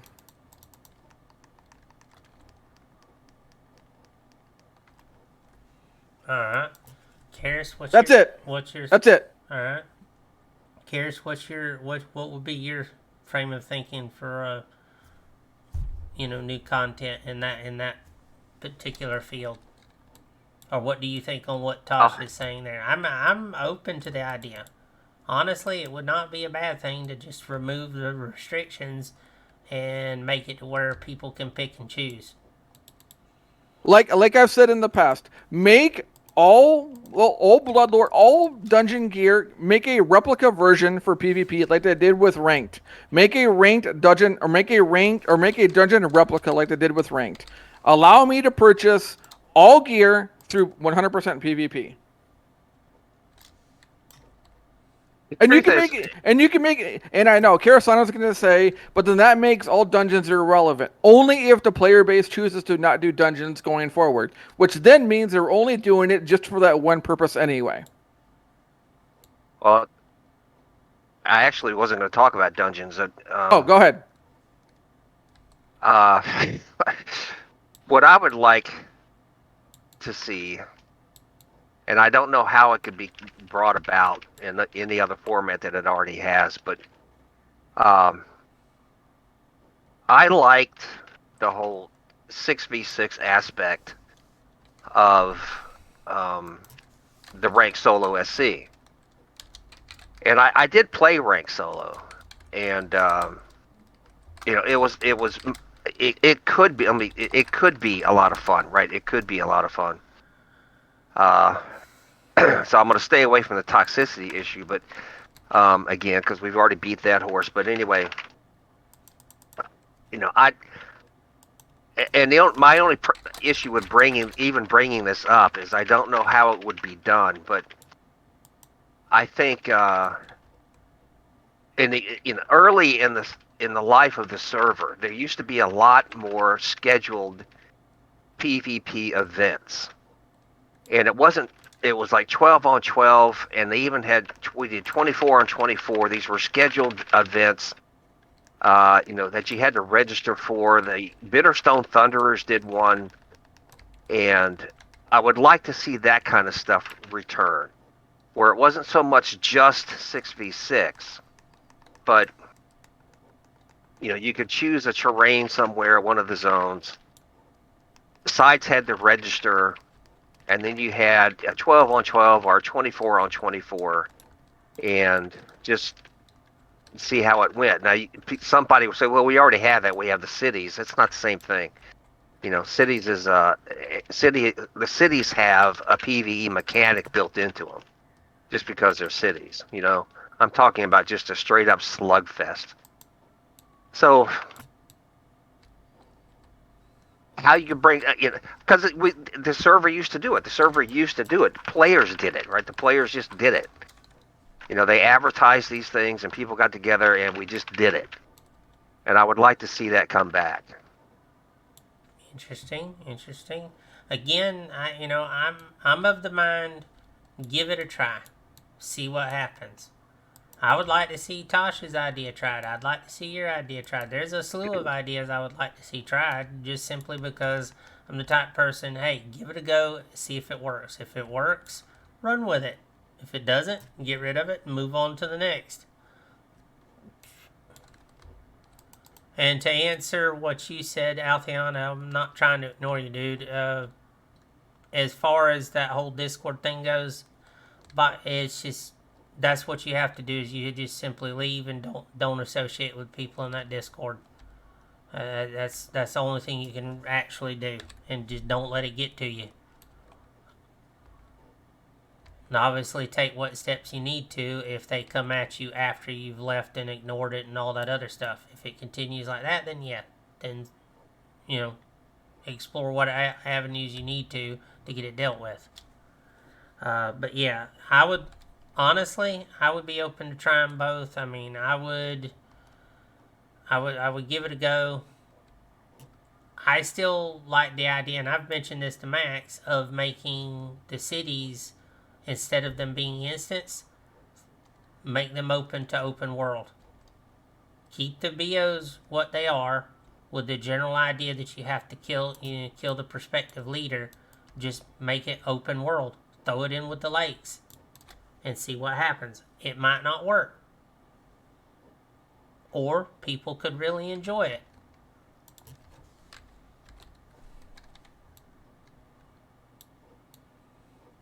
It would definitely be interesting, because then you would have people that aren't level 40 trying to get in. So, I mean, it would definitely mix things up a bit.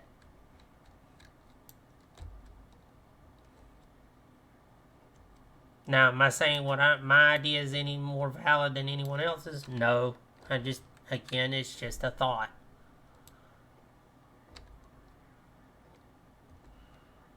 But it's the conversation today, while some feel that it may have derailed. The thing is I started the podcast today and I said it was open floor. So to some degree, I've allowed it to run its course, because I wanted to hear people's actual thoughts. I wanted to see where the conversation would go.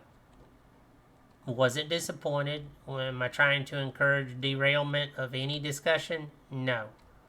But things have been said that needed to be said, and it's better that they're said in a constructive manner and talked out, so that hopefully, ultimately something good comes out of it. Would you guys not agree? Tosh, Karis? Hang on, give me a second. I'm talking to my son. Just give me a quick second. worries. I'll be right back.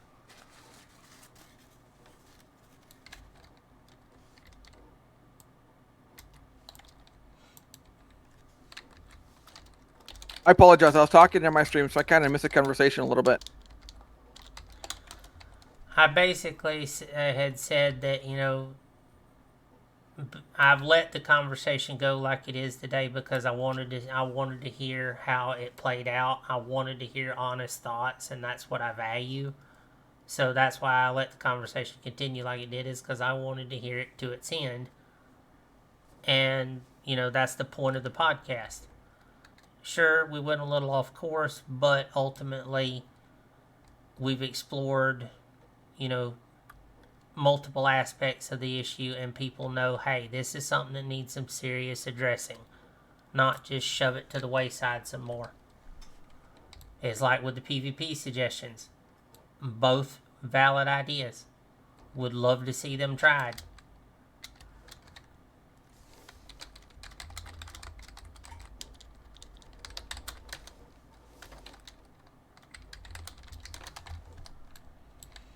So I would love to see it tried as well. Will it ever happen? I have my doubts. Is it possible? Sure, it is. Do some people feel that if, for example, if they tried my gain PvE weapons through PvP means, would that ruin content in the game? And some people say yes, it would. And I'm sure for some people, it would make things a little bit more difficult for them. But I would say it's probably no more difficult for them than for people who are currently locked out because they don't do the content anyway, so they feel left behind because they already don't do PvE, so they feel locked out as well. It would be equal to them as well. yeah. Well, here's what I take out of it. If you put it to where there's no restrictions, the dungeons would still be there. For those people that enjoy strictly PvE, it's not going to change anything because they're still going to do the dungeons because that's what they enjoy. For the people that do PvP, they would still do PvP. It would actually remove that restraint on people so people could fully enjoy the game the way they want to and not have to go do something they thoroughly despise. It's not actually going to hurt anything. If it hurts anything, it's only because you've drawn that line in the sand and you're sticking to the mindset that no, it's going to gut it. Honestly, it's not going to gut it. If anything, it would show people that, hey, the devs are listening. If I want to do nothing but PvP, I can. I don't have to mess with PvE. Part of my statements in my previous podcast is I'm tired of seeing where one side goes at the other. So maybe your idea is the fix for it. Maybe it would actually remove that stressing point in the fracturing in the community. Be like, well, wait a second, I can still do what I was doing before. I just don't have to worry about the PvP side of it.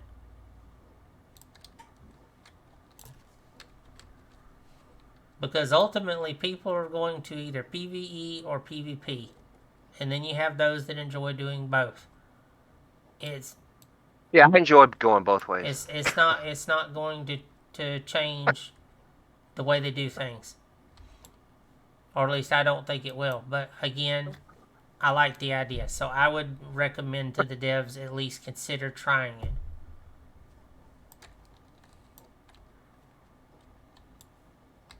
So, Karis, did you have anything else you wanted to add in on the PvP idea? Because I am going to start kind of wrapping things up.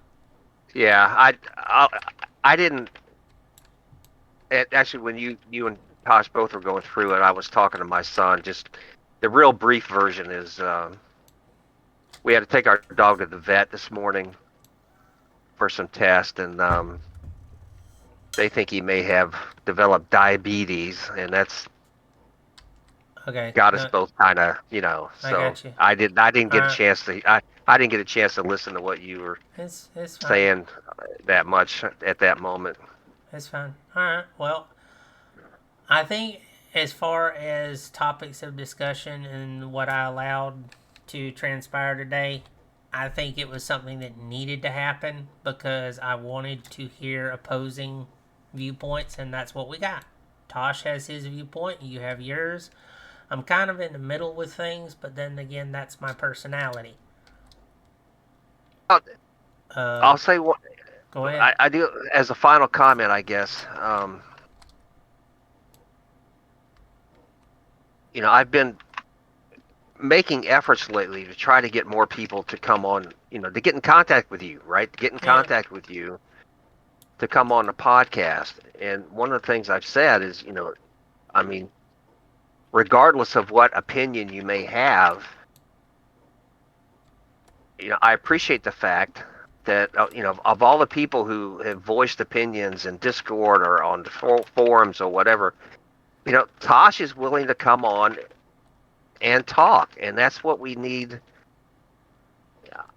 That's what we need more of, right? We need more of that kind of. You got something to say, just come on and say it, and so I hope that came across in the right manner. I was trying to be complimentary. I don't know. I hope it came across that way. I get what you're saying. Really, I hope it came across that way because I was. I got you. Because I was trying to be complimentary to Tosh, but I was also trying to motivate other people to to just come on and talk to us, man. Yeah, you know what I'm saying? That's the gist of it. Is the door's open. I want people to come in here and share their thoughts. And again, I'm gonna stress this to all three chats. It does not matter to me if you are a streamer. I do not care. Period. In my eyes, streamer and non-streamer are equal. I do not see one as better than the other. So if you want to say something, if you want to share your thoughts, you are free to do so, as long as you're respectful to one another. It's like Tosh and Karis here. Even though this discussion got heated, they still respect one another. That is my one rule for how I do these podcasts. Other than that, you're free to talk about pretty much anything you want to within reason that pertains to the game. So please reach out, say something. And this is not just to order, this is to both sides. The door is open. Other than that, any closing thoughts, Tosh, Karis, before I wrap things up?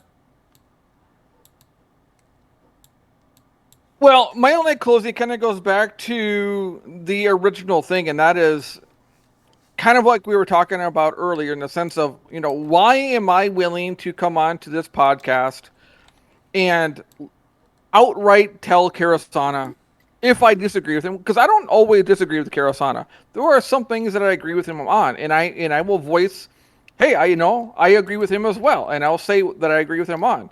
But my big question is, why don't people want to come on and tell Karasana or tell myself or tell Toth or tell anyone, I feel, or my opinion is different than yours, and I disagree with you?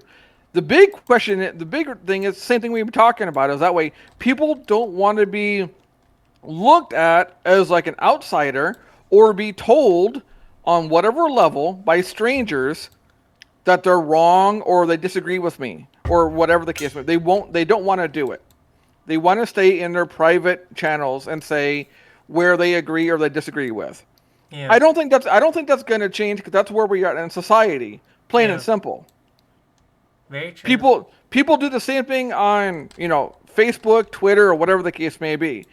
So I don't see that changing here. And it's because people, in my opinion, care too much about what people opinion of them are, people they don't know.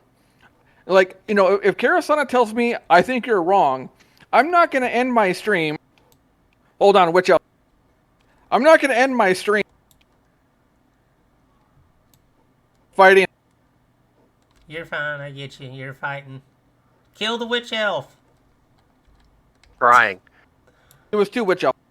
Oh, I'm not going to sit here and I'm not going to end my stream and say, oh my god, Karasana disagrees with me, and I feel badly about that now. I feel bad about that because he disagreed with me, and I'm going to cry in a corner. I won't care that he disagreed with me. Yeah. I get it. And you're right, it is a society thing, because nowadays people are too worried about what somebody else's what someone else thinks of what they say or do.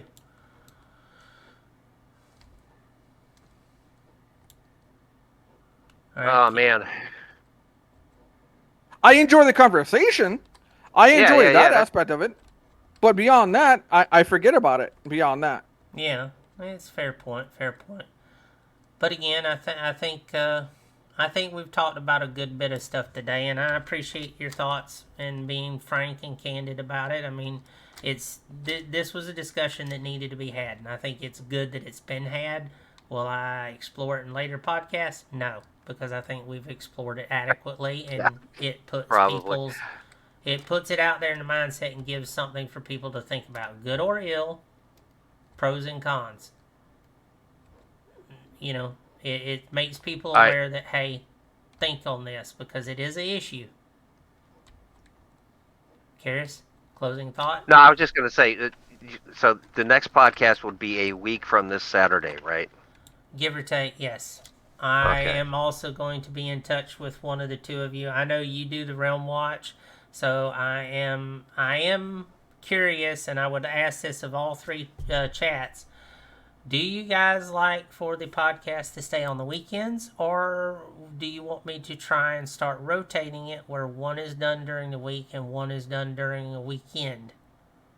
It would still. You already know my answer for that Well, one. I know. I'm asking Yeah, I know. from all three communities, talk, whatnot, because I have some stuff coming up here before long, and I may have to take a prolonged break. I might not have a choice. So I may be turning to either you, Tosh, or you, Karis, to handle doing the podcast. I'll get with you when I get a minute to where I can collect my thoughts on it. But guys, let me know. If you want to see more podcasts during the week, then I'll plan some out for during the weekdays, and we'll go from there. But you got to tell me. You got to give me some kind of input, feedback, not just sit silent. Other than that, I want to thank everybody for being here. All three communities for sharing their thoughts. You spoke your mind. I respect that. It will always be respected, and I hope that you treat each other with respect. And I look forward to the next podcast. I will try to get it posted up on the forums and in the RoR Discord. I will put a link and everything. Again, it's open to both sides. Destro, if you got your ears on, and I know you do, if any of you guild leaders, warband leaders, 6-man, 12-man, whatever, if you'd like to be on the show, come talk to me. That, or reach out to Tosh or Karis, because they both know how to get hold of me real quick. The door I have one last statement before you let go, if you don't mind. After you're done. Go ahead. Okay, I didn't want to cut you off, so when you're done. No, you're fine. I'm done. That was all I was gonna say. So, all I wanted to say is I appreciated the community in regards to the GameSpot interview that I did. I do appreciate the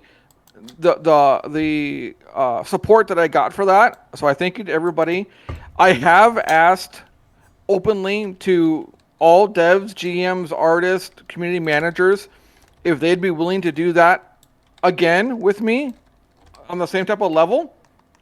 So far, I haven't heard anything back, but I am reaching out to anybody on the team. So if you're in here listening and you're part of the team, if you're willing to do something like that, like I did with the Games Bond, let me know and we will arrange it. If it has to be done during off hours for me because you're an EU resident, I will make the sacrifice and get it done a time frame for you. But I would like to do something again with somebody who is currently on the team, not a former member. So I appreciate all the support on the Games Bond video. I really do. And I want to do it again with current members. So if you are listening and you're a current member of the team, please reach out to me if you're willing to do it. That's all. Appreciate it, and there's hats off to you on that. Go ahead, Karis. There's a bake sale this Thursday night at 7 down at the local church. I'm gonna. Somebody throw an axe at him, please. We needed the joke. Alright. You guys have fun, man. and I'll holler at you in a minute, and whatnot. And like I said, I need to talk to the two of you at some point. What, offline? Yeah. Okay. I need to say is not. I'm not gonna say it on open stream. All right, go ahead and cut me out. But I appreciate it. I appreciate the time, and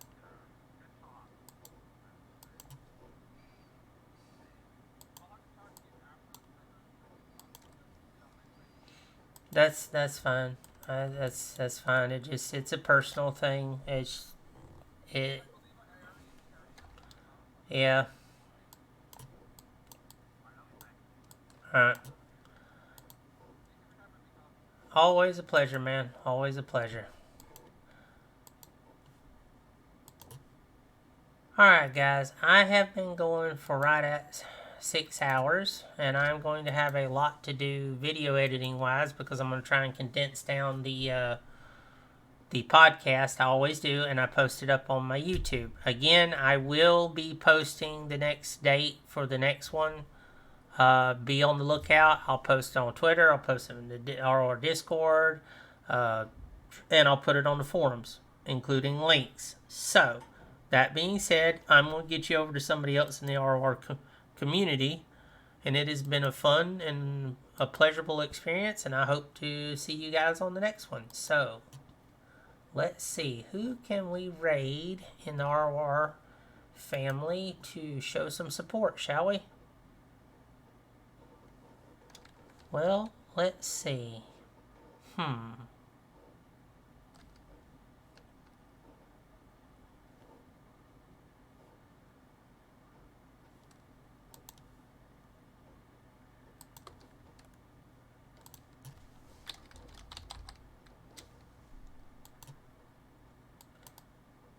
got you guys. I'm going to get you over to Mr. Carrison Kelly. And I will catch you on the flip side, gang.